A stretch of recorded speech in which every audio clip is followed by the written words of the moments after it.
السلام علیکم ورحمۃ اللہ وبرکاتہ زما دلر برګرانو پښتنورونو بچو خويندورونو زه محمد یوسف بنیره ستاسو په خدمت کې حاضر یم په نننۍ ویډیو کې زه تاسو ته د رحمان بابا پاغه کلام باندې خبرې کول غواړم په کوم کلام کې چې زموږ د پاره یو ډېر لوی تبلیغ دی ډېر لوی نصیحت دی راځي چې ورو رحمان بابا موږ ته نصیحت کوي رحمان بابا وای چې لوی کاندې په ډول او په سرنا بیا پرې وایي زمانه د ویر وینا کمې هر څو دلبري او دلجویي کا زه پوهېږم د خپل یار په استغنا په یوه ګړۍ مې یار هم مې اشنا شي بیا مې بله ګړۍ نه ګڼي اشنا دا زه خپله تسلي کړم یارې بولم څه یاري ده د ناتوان او د توانا یو زمان او یو دم بې خپله سنمه زه بهتره تر بقا ګڼم فنا هر سړی په یوه چاره خدای مشغول کوم زه مشغول کړم خدای د ترکو په سنا او ما به عشق بل هنر نزد ناصحه بخشنده شک نادان یم که دانا چې مې غوږ په نارو نه باسي حیران یم پروا نه لري که وړ دی که برنا او بې د یار له ښه دیدنه د خدای نه کا د رحمان په زړه کې بله تمنا زما عزتمندو رحمان بابا موږ ته په نصیحت کې خبرې کوي چې لوی کاندي په ډول او په سرنا بیا پرې وایي زمانه د ویر وینا یو انسان دی هغه په ډېر خوشحاله خاندان کې پیدا شو ډېر مالدار امیر ګرانه کې پیدا شو د بادشاه زوی دی د وزیر زوی دی د لوی افسر زوی دی ډېر لوی سردار دی د سردار زوی دی د قبیلې سردار دی د قام سردار دی د هغه په کور کې کو پیدا شو نو خامخا په د انسان په پیدایش باندې خلک خوشحالیانې کوي ډول او سرناګانې په غږوي نو رحمان بابا موږ ته دا خبره کوي چې د دې دا مقصد نه دی چې د ټول عمر به د خوشحالو نه عبارت وي دی به ټول عمر مزې کوي بلکې دی به خامخا په د باندې به الله غم هم راولي نن په پیدا کېدو باندې خلق ګډیږي ډزې کوي خوشحالیانې کوي او ډول او سرنا غږوي سبا به د ده په غم باندې خلق ویرونه او جړاګانې کوي یعنې په دنیا کې غم او خوشحالي دا کیفیتونه د حالات چې دي دا د الله د طرف نه راځي الله جړولم کوي الله خندولم کوي خندول او جړول دا د الله په لاس کې دي دا د انسان په لاس کې نه دي کو یو انسان ځان له هر څومره د خپلو خندېدلو اسباب ګوري تلاش کوي خو دته الله سبحانه وتعالی دا ویلی دي چې یاره ته د مسبب الاسباب په لټون کې شه دا کم څیزونه چې ته وایې چې د دې نه به ماته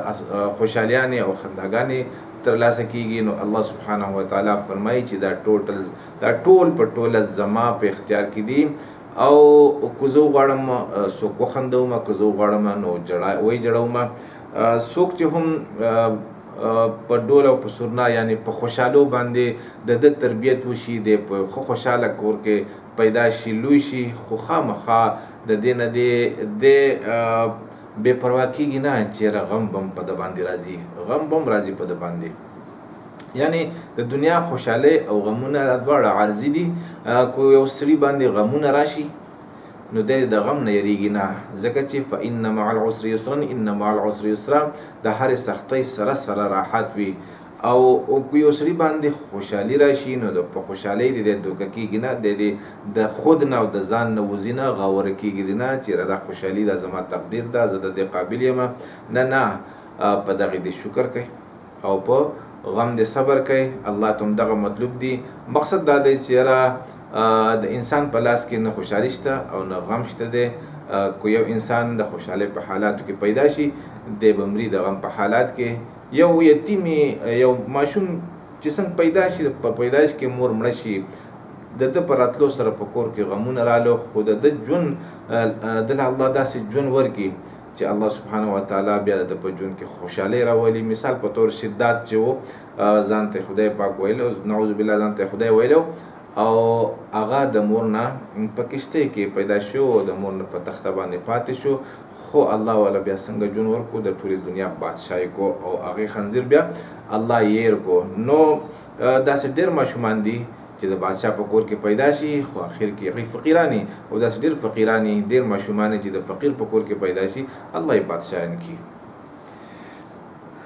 که مې هر څو دلبري او دلجویي کا زه پوهېږم د خپل یار په استغنا الله سبحانه وتعالی ډېر غني ذات دی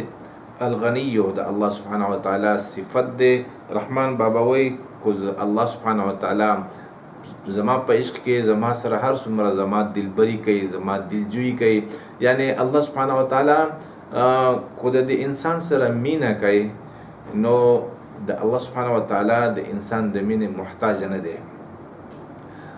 کو انسانان اگر چې د الله سبحانه وتعالی د انسان نه مینه غواړي، خو که ټول انسانان ورسره مینه ونه کړي، نافرماني وکړي، بېوفایي وکړي، جفا ورسره وکړي، الله سبحانه وتعالی په شان کې کمی نه راځي. او که دا ټول انسانان ورسره مینه وکړي نو او وفا ورسره وکړي، د الله سبحانه وتعالی په شان کې زیاتی نه راځي. نو رحمان بابا وایي که مې هر څو دلبري او دلجویي کا، زه پوهېږم د خپل یار په استغنا. الله سبحانه وتعالی کو زما سره هر څومره مینه کوي، زما هر څومره اکرام کوي او په ما هر څومره مین شي، خو بیا هم الله سبحانه وتعالی غني ذات دی، بے پروا دی، په چا یې پروا نشته دی. الله صمد، الله غني دی، الله بے پروا دی. په یوه ګړۍ مې یار هم مې اشنا شي او بیا مې بله ګړۍ نه ګڼي اشنا. داسې وخت راشي د الله سبحانه وتعالی اشنایي د انسان سره، دوستی د انسان سره چې دا د تقوا په بنیاد باندې دا یو انسان متقي دی، د الله به ورسره یاري، دوستي او د الله انوارات په د په زړه باندې نزول کوي. خو که یو سړی هم دغه متقي الله دې نه کړي، دغه ګناه شروع کړي، د ګناهونو کارونه شروع کړي، څنګه چې ګناه وکړي د الله نور ته لاړ شي. یعنې کوم ولایت چې الله سبحانه وتعالی دله د تقوا په سبب ورکړی، نو د ګناه په سبب ته هغه ولایت، هغه درجه یې ته اوچته کړه. نو په یوه ګړۍ مې یار هم مې اشنا شي، بیا مې بله ګړۍ نه ګڼي اشنا. ځکه الله سبحانه وتعالی محتاج نه دی. بس د هغه یو ضابطه ده چې زما دوست به څوک وي، نو دا مې د دوستۍ ضابطه ده، او زما دشمن به څوک وي، نو دا مې د دشمنۍ ضابطه ده. څوک بعض انساني کله کله دشمنۍ په ضابطه چلیږي، एकदम هغه توبه وباسي، استغفار وکړي، د ګناهونو نه ځان بچ کړي او د الله ولی شي. او ډېر داسې خلق شته چې هغه یې دعوې کوي چې موږ د الله ولیان یو، او اخر کې هغه د الله سبحانه وتعالی دشمنان وخیږي. نو دا د الله سبحانه وتعالی ځکه دا ضابطه ده چې الله غني دی، چاته پروا نشته دی، چاته حاجت نشته دی، بې حاجته دی، چا حاجت نه لري. دا زه خپله تسلي کړم، یارې بولم زه څه یاري د ناتوان او د توانا. رحمان بابا وایي چې زه کو الله سبحانه وتعالی ته یار ویم، جانان ویم، دا خو زه خپله تسلي کوم چې الله زما یار دی. الله څه یاري ده د ناتوان او د توانا. زه ناتوانه یم، بې کمزوری، اضعف چې ورته وایي، ضعیف چې ورته وایي، ډېر ضعیف. زما د وړوکوالي، زما د ناتوانۍ څه حد نشته، د الله سبحانه وتعالی د طاقتورۍ څه حد نشته دی. الله بې حسابه طاقتور دی، زه بې حسابه کمزوری یم. نو رحمان بابا وایي چې دا خو زه هسې ځان خوشحاله وم چې الله زما یار دی. د الله سره چېرته یاري کېږي؟ هغه ډېر زورور دی، ډېر توانا دی، او زه ناتوان یم. خو الله سبحانه وتعالی کومه ضابطه چې د یارۍ دپاره جوړ کړي، چې په هغې ضابطه څوک چلیږي، نو د الله به یار یي. یو زمان او یو دم بیغ له خپل صنمه، یو زمان او یو دم بیغ خپله صنمه، زه بهتره تر بقا ګڼم فنا. رحمان بابا وایي چې یو وخت او یو ساعت چې دی، دا د الله د مینې نه بغیر زه د دې نه بهتر ګڼم چې فنا شمه. الله سبحانه وتعالی د انسان د دنیا ته رالیږلی د خپلې مینې دپاره. د مقصد هم دا دی چې دی د الله سره وفا وکړي، د الله سره مینه وکړي. خو که یو انسان یو ساعت هم د الله نه غافله کېږي، بې پروا کېږي، نو د دغې نه مرګ خو غوره دی. رحمان بابا وایي چې زه د الله د ذکر نه، د الله د مینې د یاد نه یو ساعت، یو ساعت، یعنی یو سکند هم غافله شمه، نو زه بیا غواړم چې د دقیق غفلت نه زما مرګ غوره دی. هر سړی په یوه چاره خدای مشغول کړو، زه مشغول کړم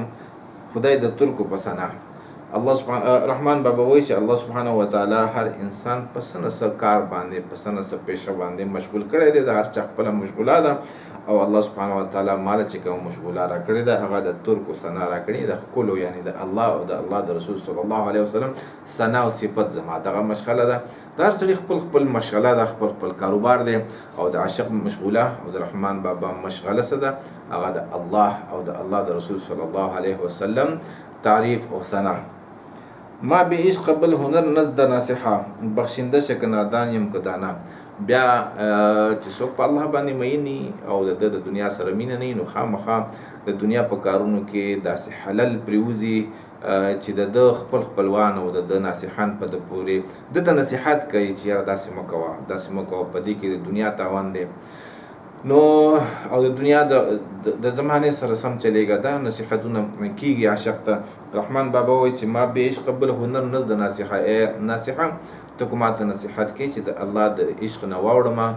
نو زما د دې عشق نه بغیر بل څه کار زده نه دی ما نه دی زده کړی بل کار زما بله مشغله شته دی نه زه هم په عشق باندې پوهېږم د الله او د الله د رسول صلی الله علیه وسلم سره اوس ته ما معاف که که زه هوښیاره یم که کم عقل یم خو معاف مې که بس د زما دغه کار دی بل کولی نشم نو چې مې غوږ په نارو نه باسي حیران یم پروا نه لري که وړ دی که برنا رحمان بابا بیا خلکو ته چغې وباسي یو عاشق دی هغه خلکو ته نصیحت کوي خلکو ته د الله سبحانه وتعالی لوی ښي د خلکو په زړونو کې د الله سبحانه وتعالی مینه اچوي د دې دپاره ګرځي ټول نبیان ټول د الله ولیان چې دي هغه کور په کور ګرځي کوڅه په کوڅه ګرځي او د خلقو جوړښت راولي د الله سبحانه وتعالی سره نو رحمان بابا وایي چې او د دې دغه طریقې کار هغه چیغې وخیلي چې د خدای دوستانو د الله سره مینه وکړئ دا تاسو څه د یعنې چې د بې بقا څیزونه چې دي یعنې د کومو څیزونو دپاره چې فنا ده د هغې سره ولې مینه کوئ نو رحمان بابا وایي چې مې غوږ په نارو نه باسي حیران یم دا خلق زما په نارو باندې زما په نصیحت او زما په چغو باندې غوږ نږدي ما ته ډ غوږ نږدي لکه څنګه چې نوح علیه السلام خپل قام ته چغې وباسي او د ورځې پسې هم ځي د شپې پسې هم ځي او د هغوی جوړښت د الله سره راولي او بیا الله سبحانه وتعالی ته هم خپله خبره کوي چې تنګ شي چې الله ما خو هره طریقه وازمېیله د دې د پوهولو دپاره چې دوی ستا سره مینه وکړي د استغفار وکړي د دنیا نه واړي او ستا بندګان شي خو یا الله دې چې کله ما وویني سترګې پټې کړي او چې کله زه خبره کوم نو په غوږونو کې ګوتې کېږي جعلوا اصابعهم فی آذانهم نو په غوږونو کې ګوتې یعنې سترګې خو په دغه باندې پټې کړي چېرې په نوح علیه السلام زموږ نظر پرې نه وځي او بیا جعلوا اصابعهم فی آذانهم په غوږونو کې دي ګوتې کېږدي چې زه خبره کوم نو غوږونه بند کړي هغه خبره هم نه اوري نو دغه رحمان بابا دی دا د عاشق مزاج دی چې دی لګیا خلکو ته وایي چې یاره د الله سره مینه وکړئ نو رحمان بابا هم دغه حالات او دغه کیفیت په رحمان بابا هم دی چې مې غوږ په نارو نه باسي حیران یم پروا نه لري که وړ دی برنا دا عجیبه خبره ده زه حیران یم زما په نارو په چغو باندې په اوازونو باندې یو سړی هم غوږ نږدي او یو پې هم پروا نه کوي که وړوکی دی که لوی دی زما خبره نه مني